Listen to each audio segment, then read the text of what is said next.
Well, something I've been following pretty closely on my show, you can find my show at Luke Beasley on YouTube, is the bonkers hearings. I know David's been covering this too, that Republicans have been putting together in the House of Representatives, supposed to put forward some argument in each of these hearings and prove something and often attack President Biden.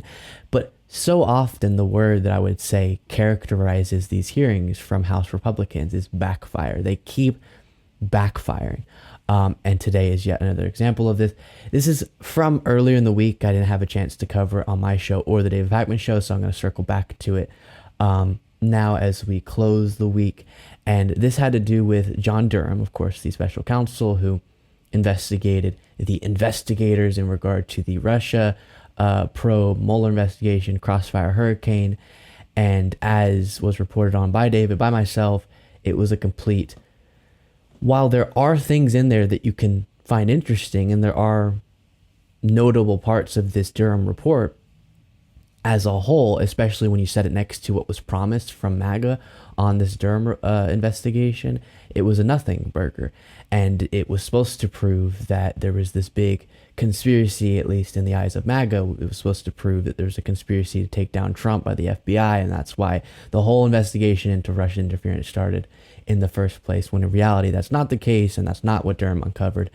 And it mainly just uncovered mistakes that were made in the investigation. Fair enough, make sure those get corrected, but clearly there was good reason to investigate the connection between the Trump campaign and Russian government because of all that we know is present there, all the connections that were uncovered. But the hearing most recently, led by Jim Jordan, didn't go too well, where they brought John Durham in front of the House Judiciary Committee to tout the success of this report, I guess. And I'll show you a couple right-wingers very angry about John Durham's investigation and this hearing specifically, to give you a sense of how this isn't going as they probably wanted it to. This is Steve Bannon first, and then we'll get into Democrats making some great points. Right. I mean, yesterday, Jordan was pathetic. He tried to make Clark. Did he try to saint Durham? Did he try to make Durham Saint Durham?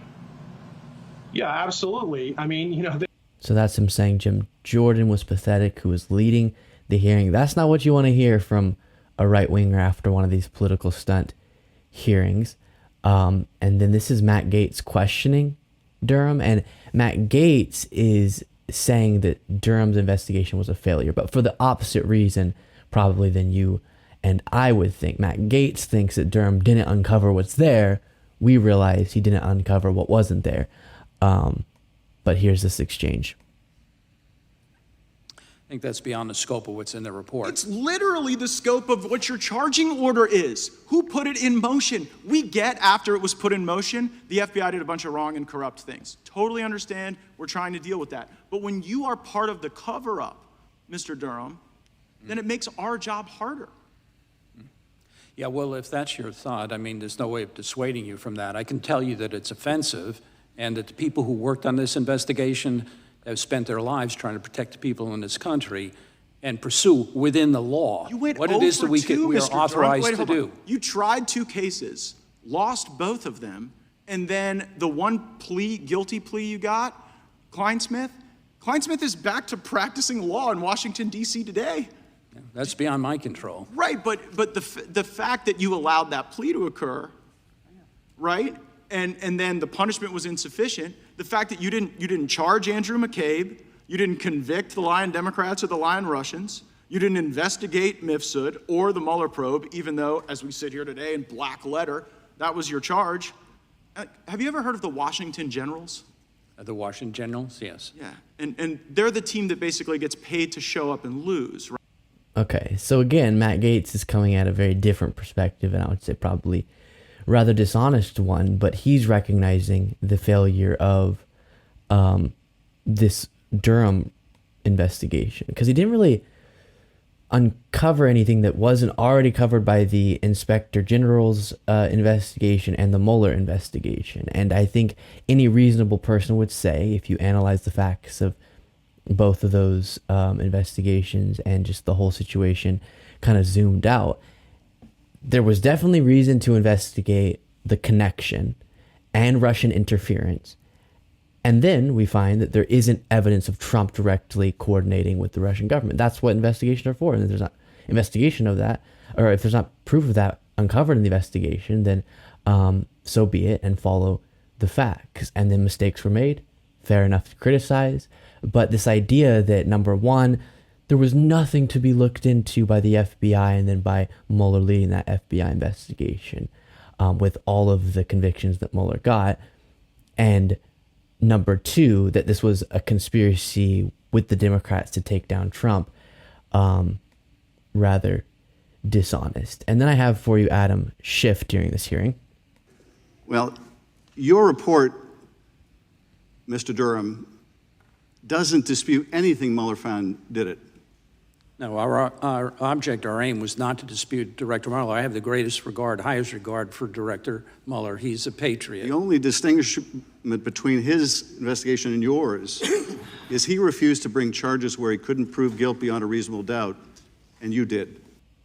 And I've noted this in the past when covering the Durham report, but as you've probably heard as well multiple times, Durham brought 2 cases to trial, and both of them ended in acquittal. And last clip we'll look at, just because both for the sake of this hearing, making sure the attempt by the right to make the Durham report something that it's not, and also just because it's representative of how all of these political stunt hearings aren't going well for the Republican Party, I'll show you one more clip of Ted Lieu. Now, Mr. Durham, I'd like to ask you the following simple yes or no questions. Trump's former campaign chairman, Paul Manafort, was convicted, correct?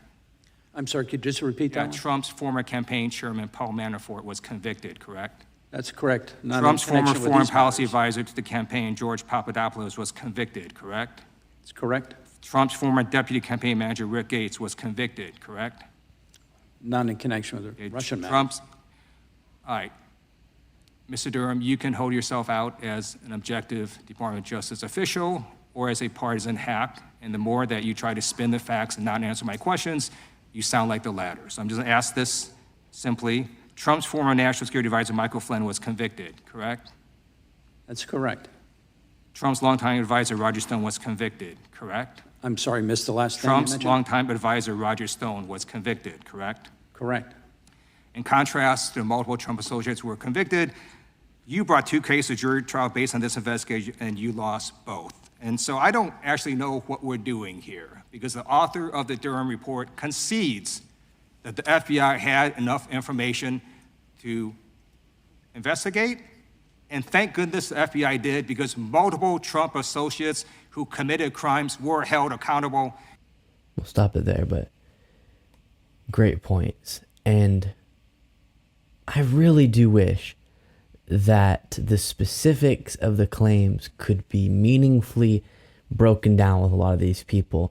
And I imagine myself having a one-on-one conversation with someone who believes the FBI is being weaponized against the conservatives, and just go one by one. We went through yesterday, and likely we'll talk a little bit more about it today, the claims being made about Hunter Biden being treated with kid gloves. And if you walk through the deal that he got, it's very expected, very historically consistent. And same thing here, where in any extensive investigation can you find problems and mistakes that were made? 100%. But does that mean that it lives up to the claim that was made about the purpose of and the way the FBI went about their investigation into the Trump campaign, the connection with Russia, Russian interference, and all of that? No. And so a lot of the layers, as I mentioned yesterday, that are being laid onto one another, that build the narrative in a lot of people's mind that this is the reality, the 2-tier justice system that targets conservatives, helps Democrats. It's each layer, if you discuss it one-on-one, it feels like a lot to them, but if you go one-on-one, you realize it isn't what they think that it is. Make sure you are subscribed to the David Pakman Show channel and my channel on YouTube, Luke Beasley. I love a good sauna. After a workout, after a stressful or long day, you get in the sauna to unwind. The blood vessels dilate, your heart rate goes up, it can soothe muscles and more. Now you can enjoy the same effects from the comfort of your home without a bunch of strangers walking around, which I personally am not big on. Our sponsor, Bon Charge, makes the world's safest and most advanced sauna blanket, and it's tremendous. I love getting in there for reading or get a little work done, a little meditation, take a nap. Just gets you really relaxed, super easy to clean, really compact, lightweight design, simple to fold up and put away when you're done with it. And it comes with a 12-month warranty. If you don't love it, returns are really easy, no questions asked. Go to boncharge.com/Pacman. Use the code Pacman for 15% off. The link is down below.